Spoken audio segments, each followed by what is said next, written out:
that, though, let's bring in Ed Galea, the Fire Safety Research Group leader at the University of Greenwich. Hi, thanks for joining us this morning. Looking at the images from Wennington this morning, I mean, there's not a lot left, is there, for the people who live in that row? No, it's quite a devastating fire, but in many respects we were quite lucky because there's no loss of life, no injury, and the number of houses that were lost were limited. So it's... Is that down to the fire service? Quick thinking of the fire service? The fire service would have had a great deal to do with containing the fire. Yeah, absolutely. Okay, so what do they do when they get to a scene like that? Well, that's a difficult question. I mean, what they need to try and do is, if buildings are being attacked by the fire, they need to try and suppress the fire on the buildings, but they also need to protect the neighbouring buildings so that the fire doesn't spread to other structures.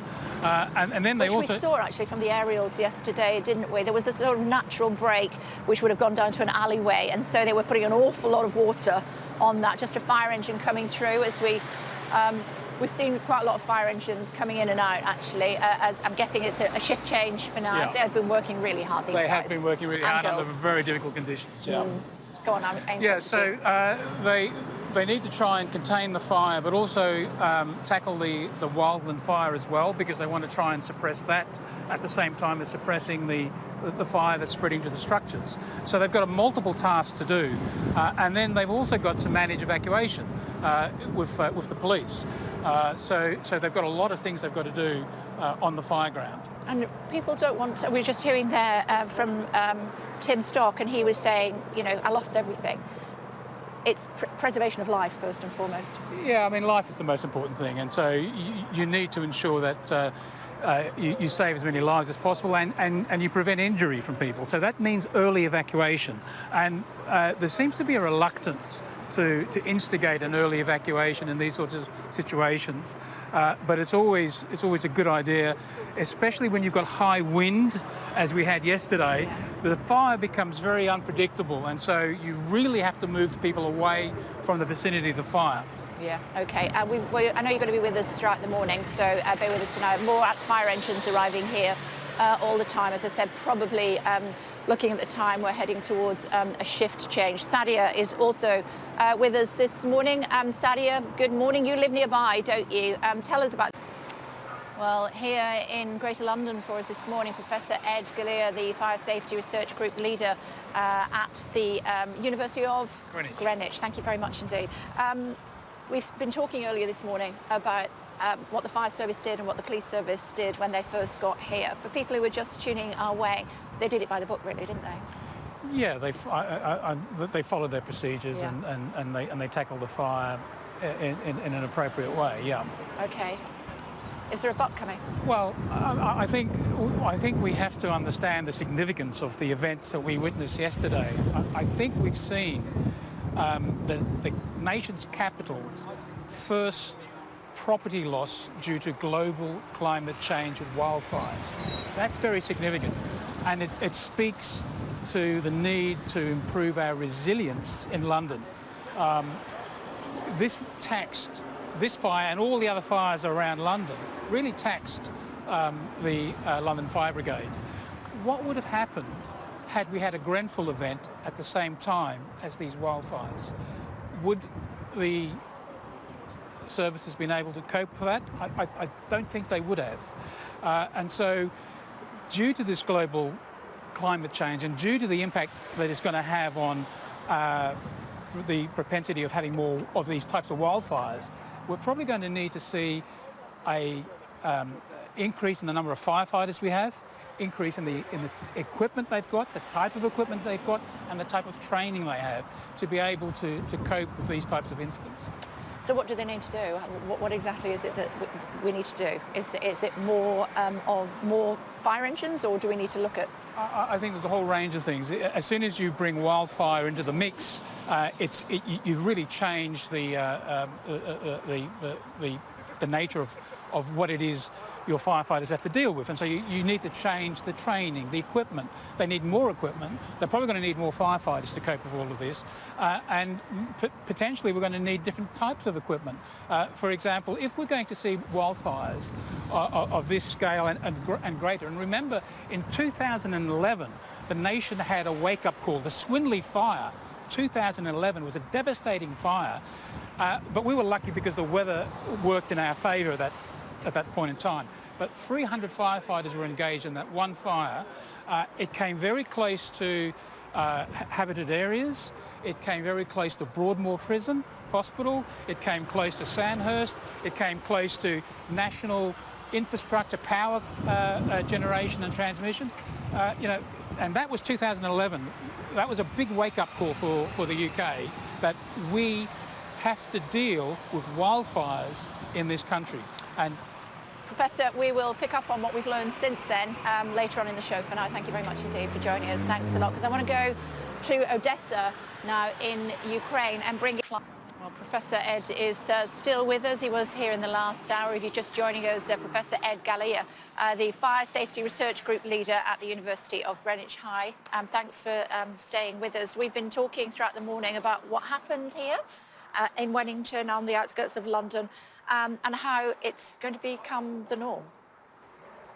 Yeah, I think we have to accept the fact that the climate is changing. We're getting into a drier summers, less rain. The ground becomes and plants become dry, and it increases the risk of wildfires. And so we have to adapt to that. And we need to build not just the physical resilience of the fire services and the emergency services, but also the population needs to adapt to this and change behaviours and become more prepared for these types of situations. Tell us more. So, for example, if you're living in an area where we call them WUI, wildland urban interface. If you're living in that interface area, then you should be... So it's like the juxtaposition where the countryside hits the town? Yeah, that's right. And I mean, the example here is a nice example of that, where you've got rural, you've got countryside, and then you've got properties right up against it. So when you're in those sorts of situations, and there's a risk of wildfire, things you can do, for example, is prepare a go bag. Have a bag ready in your home where you've got your valuables, your medication, the important things you need, so that in the event of emergency, you just grab the bag and go. You don't wait and think about, I've got to do this, and that. Be ready, be prepared for it. Other things you can do is fortify your property. We'll come to fortifying property. But are you honestly saying that everybody in rural communities should have a go bag by the door? I would have if I lived in a WUI area, I would prepare a go bag for myself and for my family, so that it's a bag that's ready. It's got your valuables, the most important things, and the medication that you might need, documentation that might be lost in the fire. Your insurance documents. Insurance documents, passports, driver's license, things that are going to be important for you. Have them in a bag ready to go. Doesn't have to be by the door, but just have a bag prepared. And in many countries around the world now that are wildfire prone, this is the advice that we give people, to have a go bag ready to go. And I think, we're beginning to see the need for that sort of thing here in the UK. I interrupted you. We're going to make other points. Well, you can fortify your property to a certain extent as well. Clear the land between your property and the wildland. If you're going to have plants and shrubs, choose your plants and shrubs wisely that are less likely to suffer from reduced water because of drought, for example, and are more resilient to fire. And there's research all around the world in countries like Australia and the United States and Canada that identifies these sorts of plants so that people can choose appropriate plants to have in their gardens.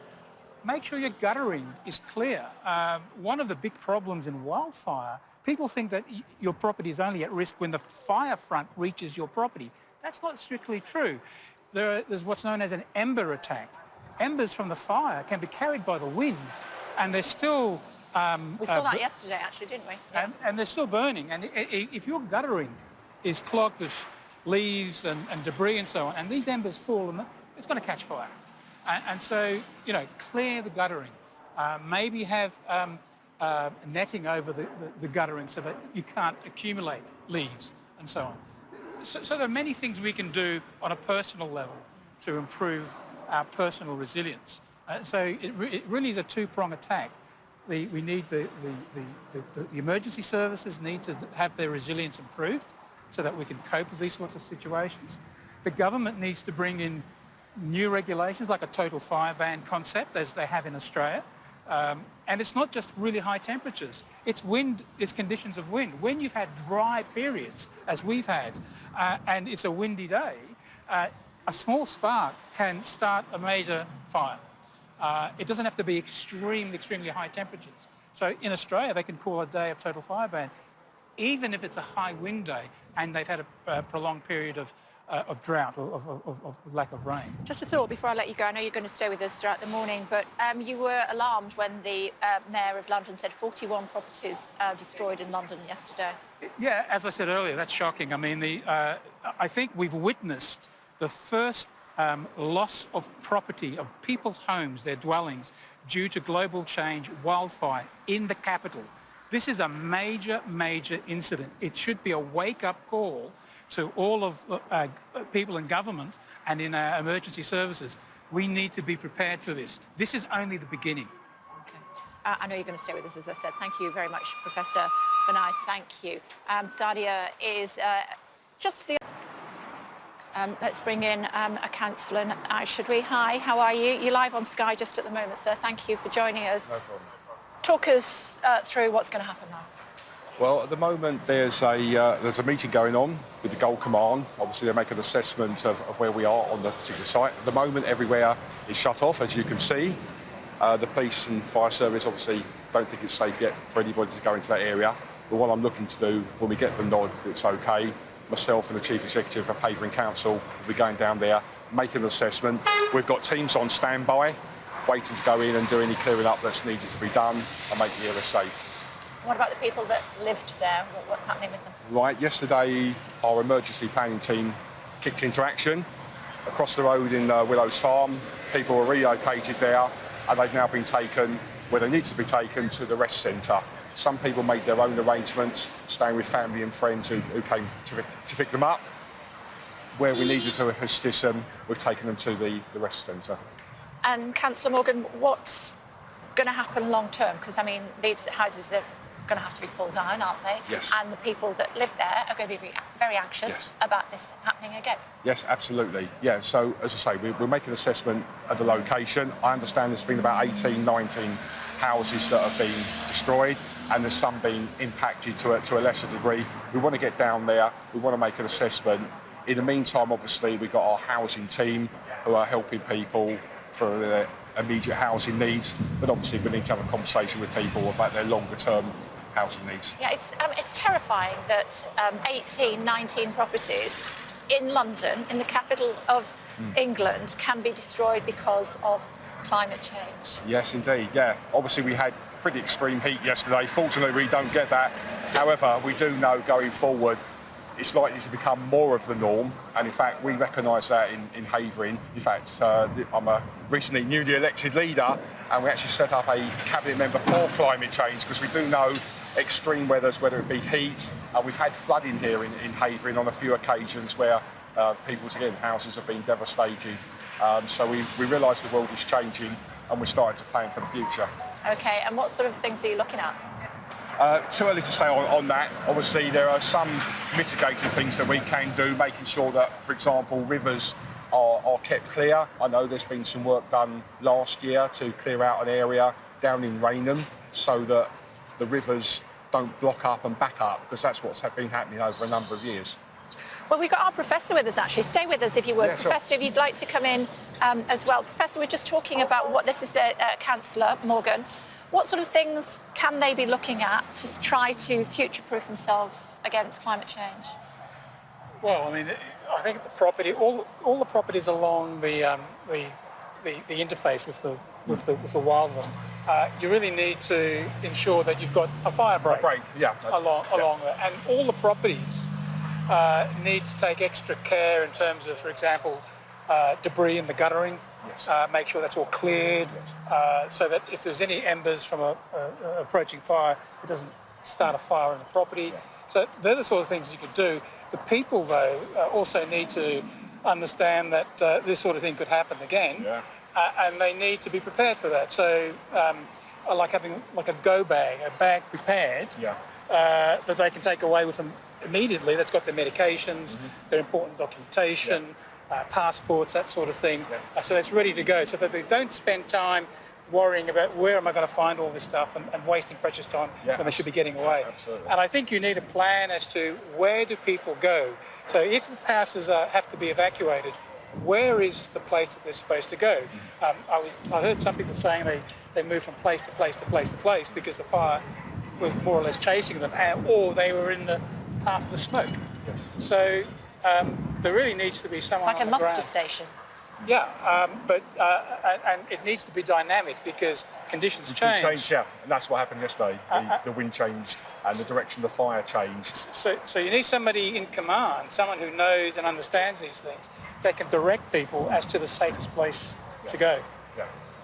Just yesterday, as I say, we had everybody over in the Premier Inn, and they were accommodated there, food and drink and everything, and that was the immediate need. And then obviously we relocated them to our rest centre in Church. Well, gentlemen, thank you very much indeed. Thanks a lot. Really appreciate it. So hopefully some good tips there for the councillor to pass on to residents here in Wennington. But for today, let's speak to the local MP, John Cruddas. Hi. Thanks for joining us on the programme this morning. Hi. Have you spoken to locals? How are they coping? Yeah. Well, it's deeply traumatic, actually. We've got one major site here where I think we've lost 19 properties. 2 miles down in Dagenham, we've lost 14 properties. Friends of mine have lost their homes. We're there to try and support them.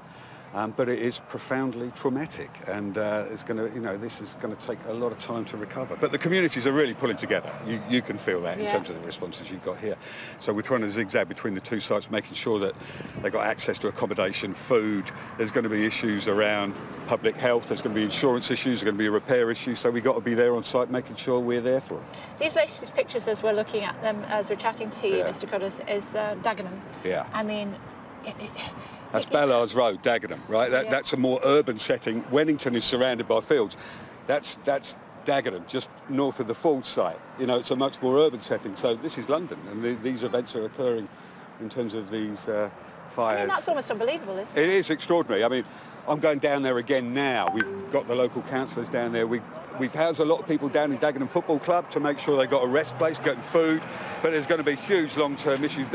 Allegedly, the word is a car went up on a car lot, and then the fire was jumping across the road. So, we're trying to diagnose. The fire service has been absolutely extraordinary because late last night they moved from here down to Dagenham and back again. They've been in communication with us all day. They've been absolutely, because they had another one up in Upminster that was raging a couple of miles up the road, and other episodes outbreaking. So they've been fantastic. We were trying to ship them water. They were exhausted. They needed cover as well and support. Sure. I want to bring in the professor who's been with us all day, all morning, and I'm sure that he's able to help you in how we go forward from this, and what would you say to the local MP about what needs to happen? Well, look, I mean, the fire service did a brilliant job. I mean, they're amazing men and women, and they tackled the fire as best they could. But we need more of everything. We need more firefighters. We need more equipment. We need appropriate equipment. We need appropriate procedures and training for the fire service. We really need to improve our resilience so that we can tackle large-scale wildfires, not just floods. And I've heard people say, well, we've got floods are completely different to wildfires. And the only commonality we have between the two are the command, control and communication systems. And that's great because we can inherit those from the flood planning. But floods are different to wildfires. Boats and life jackets are not going to help you in a wildfire. And so the equipment that's needed, the training that's needed, the procedures that have to be developed, we have to improve our resilience to these sorts of events because this is going to become the norm. Mr. Cruddas, how concerned are you or what should we be doing about muster stations and the like? You wouldn't have thought that in the capital of England that you would need a muster station. And that's the point, in your local community. I must admit, if you'd have asked me yesterday morning, would I anticipate something like this? We've all got to sit down, listen and learn to the experts and diagnose what's going on here, because the evidence suggests this is not going to go away. These are going to come around more regularly. This is London, you know. Down in Dagenham is a more urban setting, and if this is happening here, we need to be really getting on the front foot and calling to account public policy makers to make sure we've got agile responses and get in front of this stuff, you know. Yeah. What are you going to say to what would you like to say to your constituents about what they need to do to try to protect themselves should, please God, something like this doesn't happen to them, but if it does? Well, we've got to listen to the public health professionals in terms of, you know, how we look at broken glass, cigarette butts, all of that. But also we've got to call to account our councils to get in front of this. We've got to listen and learn to the experts. Any residents who have any issues, give me a call at my office, 0208 984 7854, or just email me, cruddisj@parliament.uk, because we've got to be there for them over the coming days and months, actually. Yeah. Do you think that your party is doing enough to put pressure on the government to realise that this is happening? Probably not enough, actually, because I think I've been a bit blindsided by this as a local London MP, and I've got to make sure I learn much more about it and call to account all public policy makers to make sure we have adequate responses so this doesn't happen again. I have to say you seem shocked this morning. I am, because I've been talking to friends of mine who've lost their homes, and, you know, I didn't expect that to happen, and it's traumatic. It's primarily traumatic for all the families concerned, but also for those who are affected and their friends and family. And, you know, I'm friends with quite a few people who've been really traumatised over the last 24 hours, and it is deeply shocking. Yeah. Final word from you, Professor. It's going to happen more.